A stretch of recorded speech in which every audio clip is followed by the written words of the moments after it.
Good evening, good evening, good evening.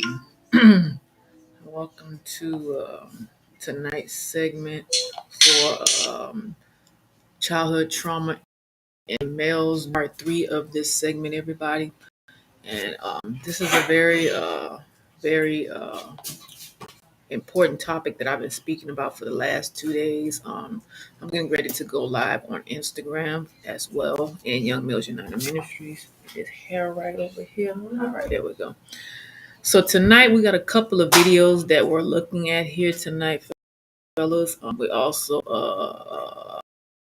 quite a few things to cover on tomorrow. Up tomorrow, I wanted to kind of end it a little bit more earlier, so that way you all have an opportunity to watch all the replays. So we're gonna put up a few more videos up tonight in tonight's presentation, everybody. Instead of doing 2 slides, we're gonna try to do 4 slides and then wrap it up tomorrow evening. And this way, you have an opportunity to go into prayer and be able to grasp everything we talked about in these 4 nights that we are having. And then the replay of it will be, instead of Monday, will actually be tomorrow, now Friday night, Saturday, Sunday, and Monday. Because Monday we're doing the childhood trauma in women. Okay, and I'll make that announcement on this upcoming Sunday, which is first Sunday for On Time Ministry. All right, let's go ahead and open up in prayer, and then we'll go ahead and get started. Lord, we come to you tonight as we continue the segment of childhood trauma in males. I pray for every young man and man that is tuning into the live and the replay on YouTube and Instagram, that they will be blessed tremendously by this topic. God, touch their hearts, minds, spirits, and soul tonight, and let whatever be revealed tonight. In your precious son, Jesus' name we pray. Amen. All right, everybody. Let's go ahead and get started.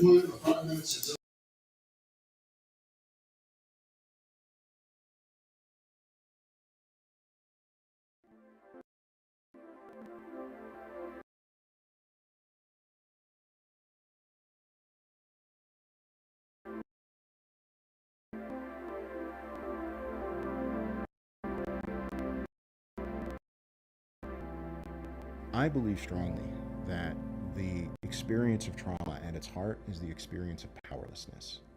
And the ways that males experience trauma, it's often not intuitive to think of men in our society as powerless. But actually, when men experience a trauma or a victimization, especially sexual abuse, that's one of the most significant ways in which men and boys can be made to feel powerless. On top of that experience of sexual violence, however, then we have to look at the ways in which boys grow up in a culture that doesn't allow them to talk about it or to reach out for help. And that actually can aggravate a lot of the challenges that men and boys face and make a lot of their symptoms worse over the long run. I think one of the most important things for people to understand about the sexual abuse of boys and men is that something that cuts across all communities. There aren't unique risk factors amongst any single population. We see survivors who have come from all different kinds of backgrounds and report many different kinds of experiences. One of the things that we tend to see more often than not, is sexual abuse histories happening in combination with other issues that lead to vulnerability, especially within boys. So coming from unstable home environments where there's a lack of attachment, where there's mental health issues within the home, where there's real issues of boys feeling unsafe or unprotected, and where parents and family members don't provide a stable environment. These are all things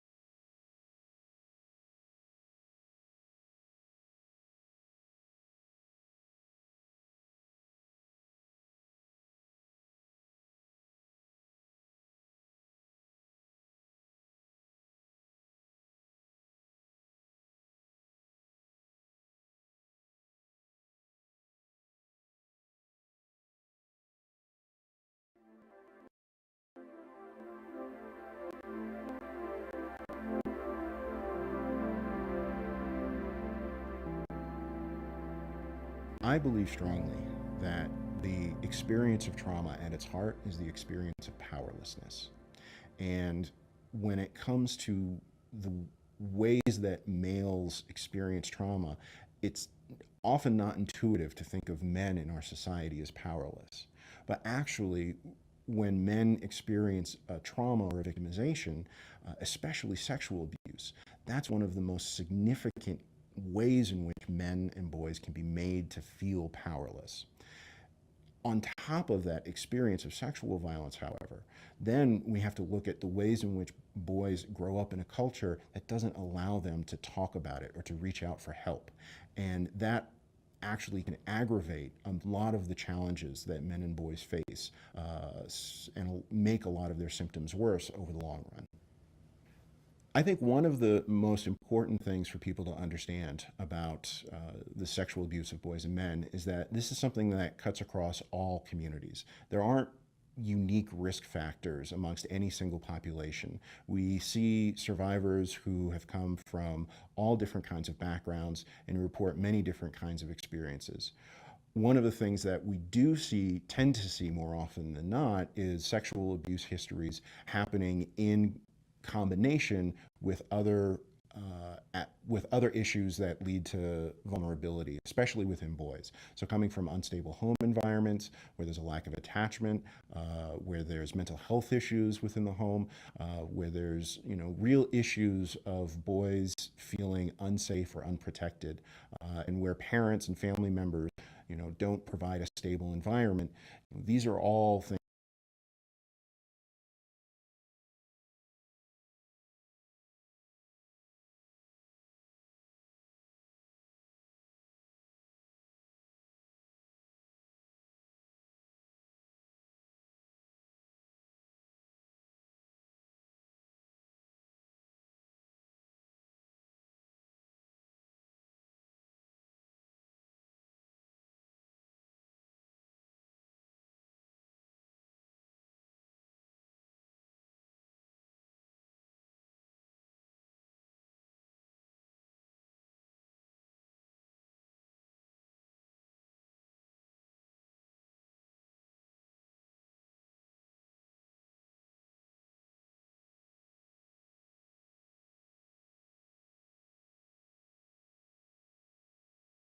I think one of the most important things for people to understand about the sexual abuse of boys and men is that this is something that cuts across all communities. There aren't unique risk factors amongst any single population. We see survivors who have come from all different kinds of backgrounds and report many different kinds of experiences. One of the things that we do see, tend to see more often than not, is sexual abuse histories happening in combination with other issues that lead to vulnerability, especially within boys. So coming from unstable home environments where there's a lack of attachment, where there's mental health issues within the home, where there's real issues of boys feeling unsafe or unprotected, and where parents and family members don't provide a stable environment. These are all things that can contribute to increased vulnerability amongst the population. The best data set that I think we do have is the National Intimate Partner and Sexual Violence Survey, which is put out by the Centers for Disease Control. And in that, when we look at all forms of sexual victimization, including rape and other forms of sexual violence, we see the CDC estimating approximately 25% of the population will experience some form of sexual victimization in time. The impact of trauma upon survivors of sexual violence can range from extraordinarily severe and destabilizing to somewhat unmasked. Actually, we see very oftentimes men who either struggle openly and actively with trust issues, betrayal, and not being able to have strong interpersonal relationships, to men who really just bury down this experience and never talk about it, never does, but maybe actually overtly display a lot of behaviors that show post-traumatic stress disorder. We also see many men who've experienced sexual violence, whether or not it's disclosed are acknowledged, often struggling with issues like anxiety, depression, substance abuse disorders, and certainly we see very elevated rates of suicidality, both ideation and complete successful suicides within male survivors. When we want to understand, or we want to try and build in resiliency or other protective factors, I think it's very important to understand that a lot of work that needs to be to start at the very beginning. We need to work actually with parents even before them and encourage them to understand having discussions, open discussions about boundaries, about body parts, empowering their children to be able to say anytime they don't want to touch or hug or kiss a member or a stranger. These are all things that actually can be done very, very early on to help empower a child to know that they have the right to their own bodily integrity.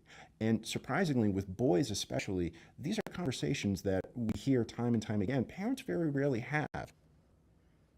When it comes to better understanding and identifying male survivors of sexual victimization, there's a lot of gaps in the research currently, sadly. I believe what we've seen over the past 30 or 40 years, even though we've seen a great increase in our knowledge and awareness and willingness to investigate sexual violence overall, we still see a huge blind spot when it comes to actually assessing male victims.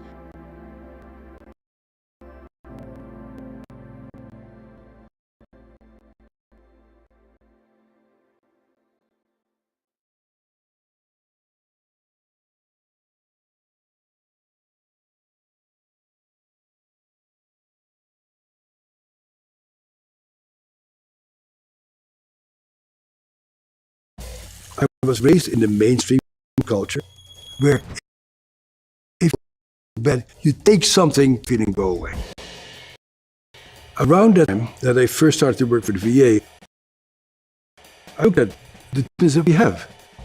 The first study on Prozac for PTSD, the first study for Zoloft PTSD, and a number of other conventional drugs. But because they didn't work very well.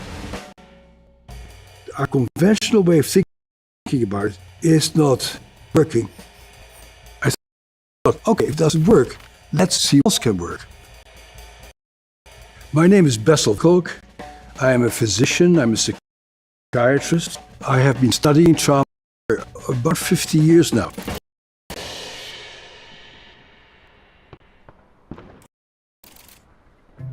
The nature of trauma is that sometimes your survival brain makes the first interpretation and says, is this dangerous or is this safe? So it's very important to really be aware that these reactions emanate from your body. And so the big challenge of treating trauma is how do we help people to live in bodies that feel fundamentally safe? What was very clear is that very good psychotherapy is actually quite helpful. Not to fix people, but helping people to acknowledge like, oh my God, that was terrible what happened to me. And I need to take care of the wounds that I'm carrying inside of myself. This issue of self-compassion and really know that your reactions are understandable is a terribly important part of beginning to recover from trauma. Can I talk about something else before we talk about MDMA? Because MDMA is so sexy. Okay, for me the opening to a new world came when some people in my clinics to do something very strange called EMDR, eye movement desensitization and reprocessing. You ask to call up the memory of what you saw back then, what you felt back then. What you do is that you ask people to follow your fingers as you move fingers from side to side. My first reaction is like, man, stop this crazy nonsense. This is a crazy method. And I got to see some of the results. I go like, wow, this is interesting. Feeling your fingers in front of people's eyes as you think about the trauma made the trauma away. this crazy eye movement desensitization actually changes the circuitry of the brain to interpret your current reality from a different angle. This had amazing effects on people being able to let go of what happened and say, yes, that's what happened to me, and it happened a long time ago. It's not happening right now. That was the first time that a non-conventional technique had a very profound effect. And then we studied yoga. Maybe if you do yoga, you can open up your relationship to your body. You learn how to breathe calm. You learn to pay attention to yourself. You get to see how movements and different postures affect you. And so you have a deep relationship to your internal sensory system. Yoga at the end was a more effective treatment for PTSD than any of the drugs we had studied. But I've yet to see a psychopharmacology clinic being transformed to a yoga studio. The next thing that we studied was theater and movement. And it turns out that playing different roles in your body helps you to feel the body can feel differently depending on how you organize your relation to yourself. When my voice gets too gravelly, let me know and I'll drink some water. It's feeling a little gravelly, so why don't we...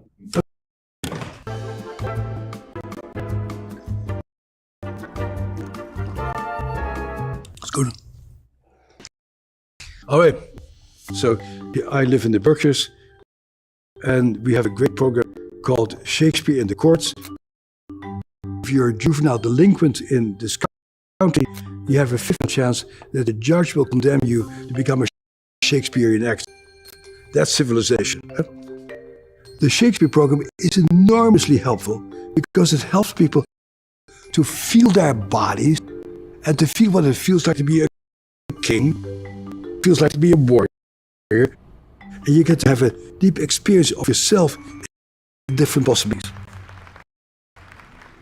The next piece that I studied is that you can actually electrodes on your skull so that make brainwaves that help you to be calm and focused. You get a little reward.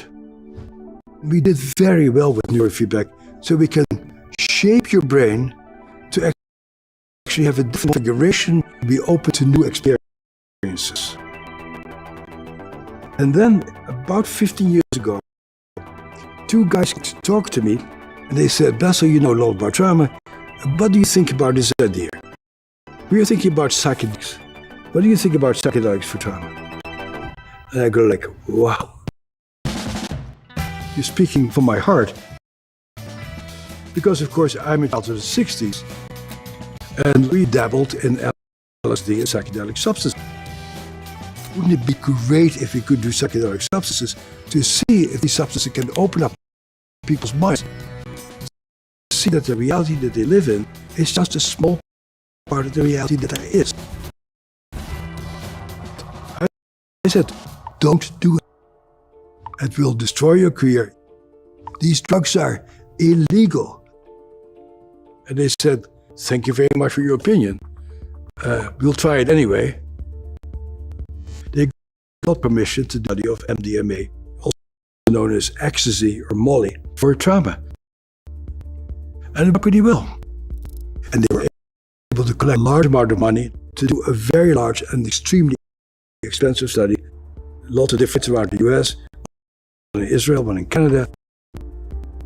So I'll tell you how the study is set up. You have a whole day of taking ecstasy while you lie on the bed, therapist in your room for 8 hours. But we see the people who get the drug is amazing.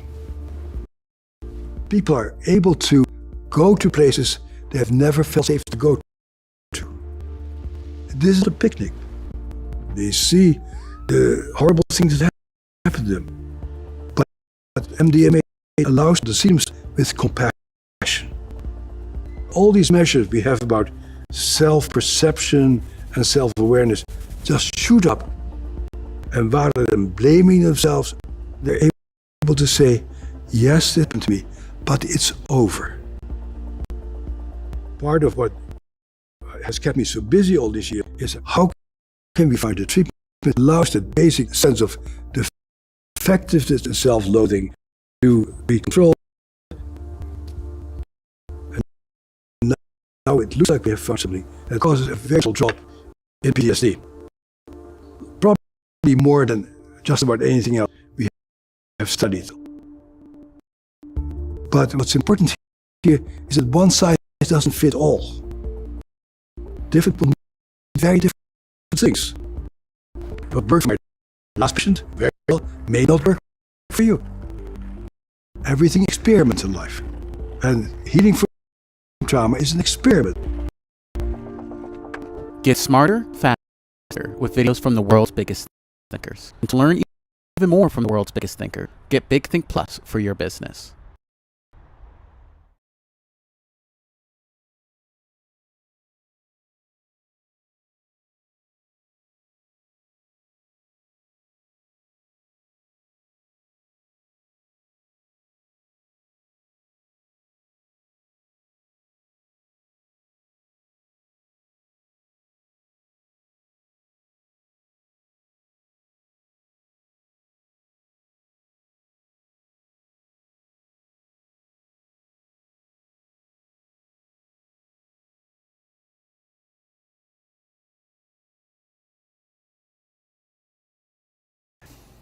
This is the Peter Pan story, roughly speaking. Peter Pan is this little boy. Pan is the god of everything, roughly speaking. So it's not an accident that he has the name Pan. And he's the boy that won't grow up. And he's magical. Well, that's because children are magical. They can be anything. They're nothing but potential. And Peter doesn't want to give that up. Why? Well, he's got some adults around, but the main adult is Captain Hook. Well, who the hell wants to grow up to be Captain Hook? First of all, you've got a hook. Second, you're a tyrant. And third, you're chased by the dragon of chaos with a clock in its stomach. Like the crocodile, it's already got a piece of you. Well, that's what happens when you get older. Time has already got a piece of you. And eventually, it's got a taste for you. Eventually, it's going to eat you. And so Hook is so traumatized by that he can't help but be a tyrant. And then Peter Pan looks at Trauma Hook and says, well, no, I'm not sacrificing my childhood for that. So that's fine, except he ends up king of the Lost Boys. In Neverland, well, Neverland doesn't exist, and who the hell wants to be king of the Lost Boys? And he also sacrifices the possibility that he'll have a real relationship with a woman, because that's Wendy, right? And she's kind of conservative, middle class, London-dwelling girl. Wants to grow up and have kids and have a life. She accepts her mortality, she accepts her maturity. Peter Pan has to content himself with Tinkerbell. She doesn't even exist. She's like the fairy of porn. She doesn't exist. She's the substitute for the real thing. And so, but the dichotomy that you're talking about is very tricky because there's a sacrificial element in maturation, right? You have to sacrifice the pluripotentiality of childhood for the actuality of a frame. And the question is, well, why would you do that? Well, one reason is it happens to you whether you do it or not. You can either choose your damn limitation, or you can let it take you unaware when you're 30, or even worse when you're 40. And then that is not a happy day. And I see people like this, and I think it's more and more common in our culture because people can put off maturity without suffering an immediate penalty. But all that happens is the penalty accrues. And then when it finally hits, it just wallops you, because when you're 25, you can beat it. It's no problem. Even when you're out in a job search, it's like, well, you don't have any experience and you're kind of, it's, yeah, you're young, it's no problem. That's what people are like, but they're full of potential. Now you're the same person at 30. It's like people aren't so thrilled about you at that. It's like, what the hell have you been doing for the last 10 years? Well, I'm just as clueless as I was when I was 22. It's, yeah, but you're not 22. You're an old infant, right? And that's an ugly thing, an old infant. So part of the reason you choose your damn sacrifice, because the sacrifice is inevitable, but at least you get to choose it. And then there's something that's even more complex than that in some sense. Is the problem with being a child is that all you are is potential, and it's low resolution. You could be anything, but you're not anything. Think universities facilitate it. Because you could go to university to not be something instead of go to university to be something. And it's pleasant. And the price you pay for it, especially in the US, is debt. And you're enticed into it because the administrators can pick your pocket. So they rob your future self while allowing you to pretend that you have an identity. Right? Very nasty. And you can't declare bankruptcy with your student loans in the US. It's indentured servitude. And it's precisely Pleasure Island. Tuition fees have shot way out of control. And part of the reason that universities don't make more demands on their students and let them get away with all the things they let them get away with is because they're basically, why the hell would you chase them out? They're $100,000 or more. So they can do whatever they want as long as you get to sell them to the salt mines. So then you go and you adopt an apprenticeship, roughly speaking.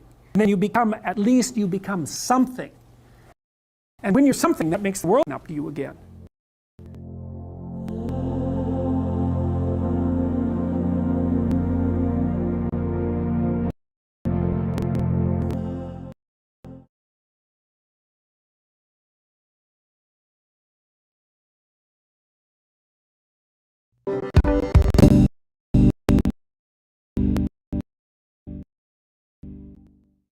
Hey, Thanks, Kyle. how old are you? I am 39 years old. We almost got the big one. I know. Maybe next year. 1 year to go, maybe Yeah. next year. Today's a really significant day because it is your birthday, but maybe not for the reason that most people is significant when having a birthday. Before we started filming, you were reflecting on some time of when you were a child and on your original birthday. Yeah. What you were born into and where you are today. Do you want to share some of that?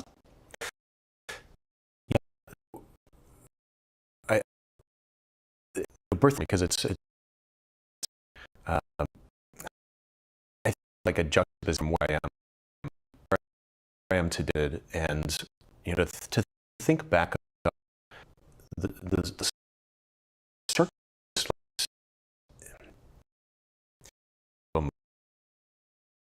my mom, she got pregnant with me. My parents weren't married. My father was someone who, as a result of childhood abuse and neglect, lived with mental health issues that were never fully treated. He never knew that he was even living with mental health issues. No, and he self-medicated through alcohol, through marijuana, and as much as he could, coped and got by, but he was always in survival mode, and that meant doing whatever he could to get by for the family. So he would find things in ways and pull them together and sell them at swap meets. He would steal things, ended up in jail several times. But despite that, was a very loving man. But those demons that really were such a theme in his life really led into our lives as well. It really dictated how everything worked. And my father was addicted to alcohol that my mom had to buy beer before she could buy groceries. And he would drink a case of beer a day. And so this idea of survival, I think, has been a theme, and that's really how I came into the world. I came into the world in this like fight or flight mode. They say that you can experience trauma in the womb, and I think that really set the tone for my life, for my personality, the way that I interacted with the world. And like I said, my father was in and out of jail, so there wasn't a lot of stability. We were poor in an impoverished part of Phoenix, and and it just really led to this this state of just always being in a heightened in a heightened state, and and he developed that sort of anxious personality at a very young age. What was your first memory? What is your first memory? Well, like I mentioned, my father was someone he was very resourceful, and he found all these different bike parts that he had, found and got from different places and put together this bicycle for me. I remember it had a green banana seat, and I would put, ball cards in the spokes. Yeah. And but I remember when he gave me that bike, and that was like such a beautiful memory. How old were you? Gosh, I must have been 4 or 5. Was it for your birthday or just for fun? I don't know. I think it must have been for a break. But I also remember a time with him where there was a tray that sat on the living room coffee table, or under the coffee table, had his joints on it. I remember the smell of marijuana from a very young age. When I first smelled it when I was older, it was so nostalgic. It brought me back to those times I was so young, But I don't remember him around a lot, in and out of jail. Yeah. So when things got really bad, he would leave for days or weeks at a time, and we wouldn't see him. And you guys didn't know where he went? I mean, I think a lot of times, were times when he was in jail, but there were other times when he would be, trying to figure out some way to make a buck, or do a job or something, and and it was just this lifestyle. It was this very, like, everything was transient. Everything was always like in the state of upheaval. And it got to the point where, my mom, really, I think, gathered the strength, despite her for him, and despite, everything that he tried, as much as he tried to overcome that, she eventually left and said, we have to go and live our own lives and leave him to his own devices. I was 6 years old. You were 6 when you and your mom left? Yep. Me, my sister, and my little brother. So it was the 3 of us. She was 26 years old. And, and she was really the anchor for him. Without her, things spiraled out of control very quickly. What mental health diagnosis do you have? I've had... And by the way, that's like this place where I would ask that, and it wouldn't be weird. It's like, hey, tell me about your mental health diagnosis. No, well, I also told you that I'm, totally open. Yeah. Well, and where everybody on this on Med Circle is, that's why I do these things to break the stigma. Yeah. So I have had several over the years. I've been diagnosed with everything from ED, seasonal affective disorder, depression, anxiety, bipolar disorder, you name it. I've been diagnosed, and I've taken the meds for all of it. You say that in a way that makes me feel like you don't believe you have all those diagnoses. That's funny. I like that you picked up on that. So fast forward to today, I don't really identify with any particular diagnosis. I think that I experienced a lot of trauma as a young person, and that created, and certainly I had genetic disposition for things, but I think that created an environment that was really susceptible to mental health issues. I also grew up in an environment where there were a lot of stigmas about mental health, and there wasn't support in the way that we have access to it today, and the understanding that we have of and mental health diagnosis. So I think that a lot of what I experienced was circumstantial, and now that I have over the last decade or so done an incredible amount of work, certainly I still live with things, but I no longer identify as depressed or anxious or a specific diagnosis. How do you identify?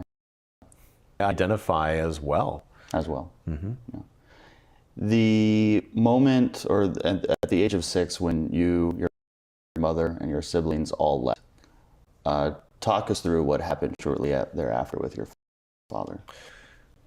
So he, without the support systems that that he had, he really got mixed up in some pretty bad things and some hardcore drugs. Arrested, went to visit his mom, my grandmother, in Detroit.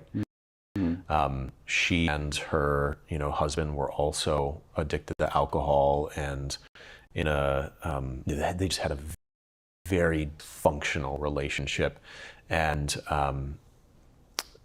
it was shortly after that he took up in this really kind of dank, seedy apartment, like place, and shortly after that. And how did you find out about that? Found out right away. It was something that I think is pretty rare. I remember the night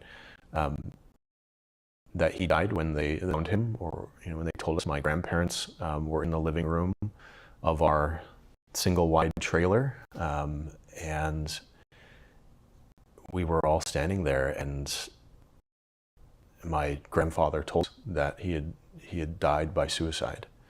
And I think, for a long time,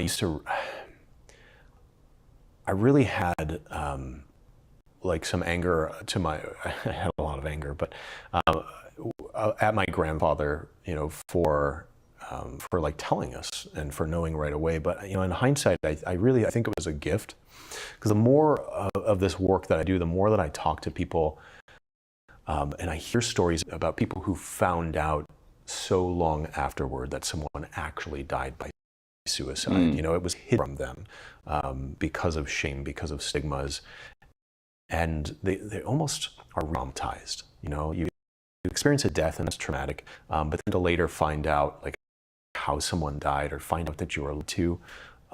So I think ultimately it was really a blessing to know from the beginning. Mm-hmm. And even though I had, again, a lot of anger, I felt a lot of I blamed him. I felt that he was weak. I couldn't understand how he could leave us like that.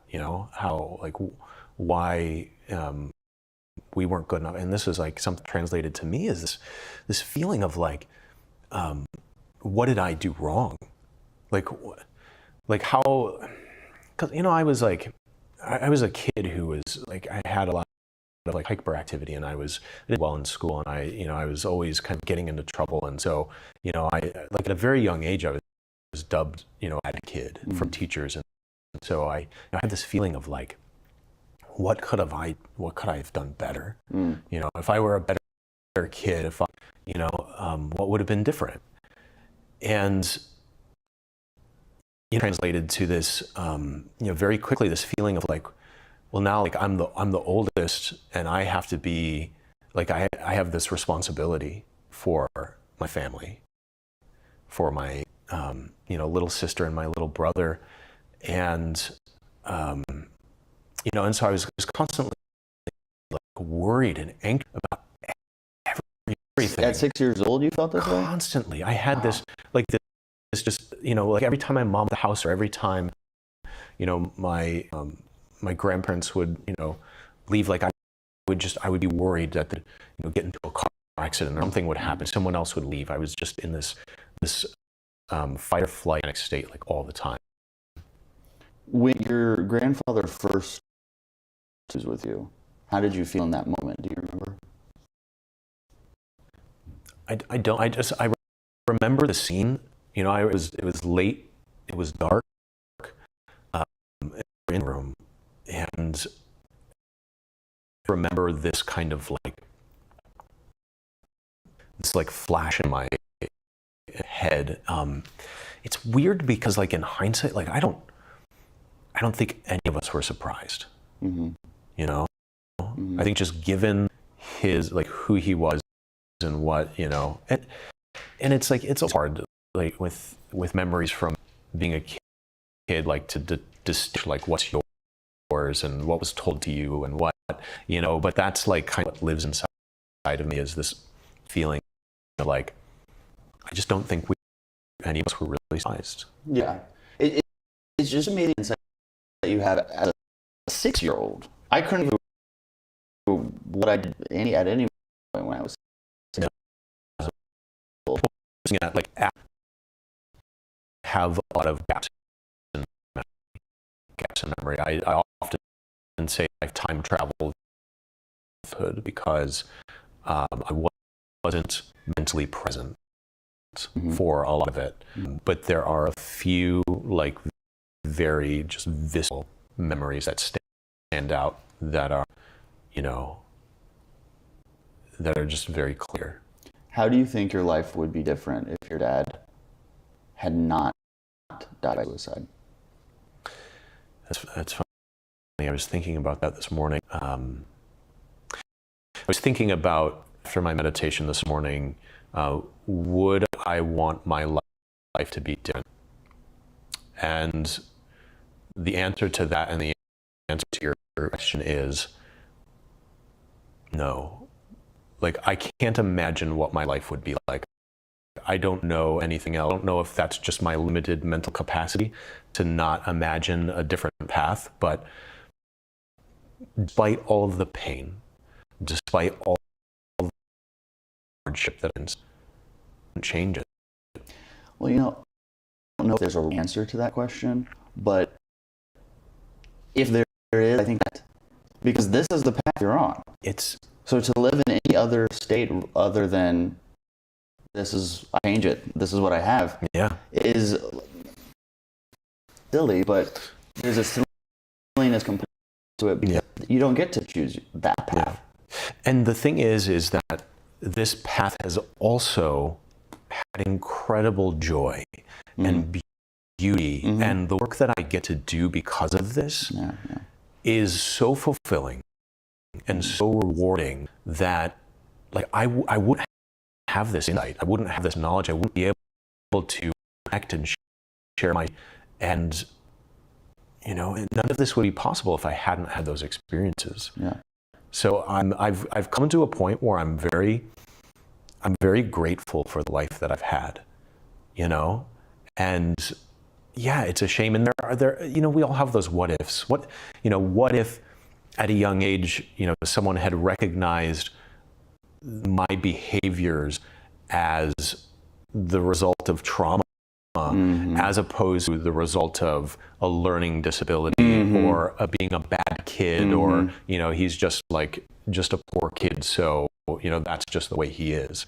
How would my education have been different? You know, I had to go back and relearn basic arithmetic, spelling, grammar, because I just was not present. And in some cases, physically not present. I was sent out in the hallway. I was sent to the principal's office all the time. And so I wasn't in school to be able to learn these things. I almost didn't graduate high school because of the gaps in my education and because of my mental health issues. What do you want people to get from listening to you in this series? I think, especially related to kids who are experiencing trauma, or kids who are living with some type of mental health issue, do not dismiss them.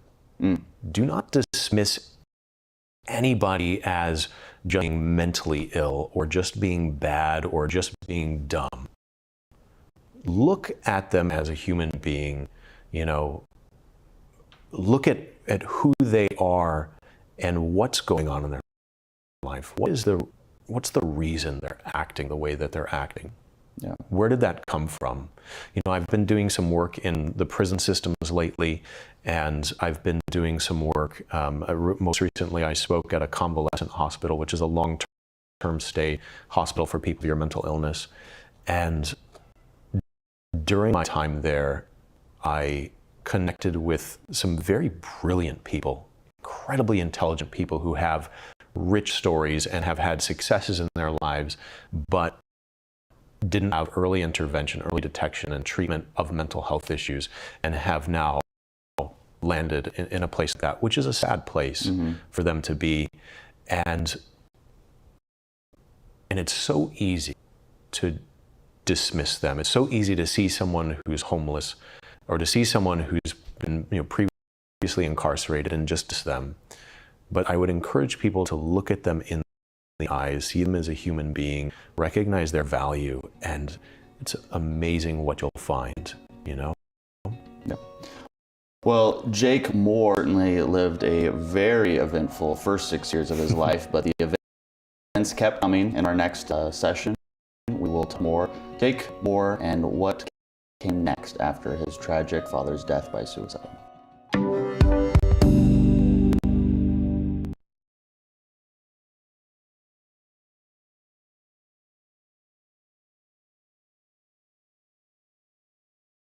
Well, this morning we continue our series enough focus on mental health, specifically the challenges Black men are facing. And speaking with most of these men, they've revealed many issues they face stem from unhealed childhood trauma. Situation happened when they were younger, and it's hard to undo what's been taught. My next conversation is with Patrick Jefferson, who addresses what it was like being in a household where seeking outside help wasn't always a top priority. Here's his story. Did you talk about mental health growing up? No, mental health was not a thing that we talked about in the house. And I want to say it was due to my parents, like they weren't like aware of topics of mental health, or like they just brushed it off of their shoulders and said, it'll be fine. How do you think that impacted you? I guess the dynamic came in of like, if I can't talk about it with my family, then I really can't talk about it with nobody. My dad he suffered from drug abuse. And it was kind of like the elephant in the room for the family. One day the DARE program came to our school. They were telling us about like, if you are a loved one or someone you know is like impacted by drug abuse, like you can reach out to us, you can come and speak to us. I brought up the DARE program to my mom, and it was met with, why would you go and speak to like an outside source about this? It was basically, you're airing out family business that doesn't need to be aired out. It definitely let me bottle up a lot of things that came out to hurt me later in life. What do you mean by that? Summer after I graduated from college, I experienced like a trigger from my past childhood. What was the situation? It was behavior from my dad. It brought me back to that place of like I was a child and kind of like how I felt hopeless and like stuck in a situation that I couldn't get out of. But before I got to like the end all be all goal of suicide, I had to like step back, calm myself down, and realize like everything I'd be leaving. Well, you sharing your story will do for someone else. You have so many Black men committing suicide and going through these struggles, and at a certain point you have to ask yourself, what am I going to do to help stop this? So everything that was shared here tonight in these 5.5 videos here, young males and gentlemen, this video will be on demand on Instagram tomorrow because of the outside noise, of course. But these videos that you looked at tonight are just real life males that went through the trauma that they went through in their childhood, and how they're able to open up and share their emotions and feelings, and understanding where they're standing in terms of how are they going to heal and how are they going to cope with these emotions and things that they're feeling. So we have a video to your right, which will not be shared until tomorrow because that was very lengthy, everybody. But I want you to think about everything that was shared here tonight in the videos that you watched. I want you to write 5 things that you got out of each video that was seen here tonight.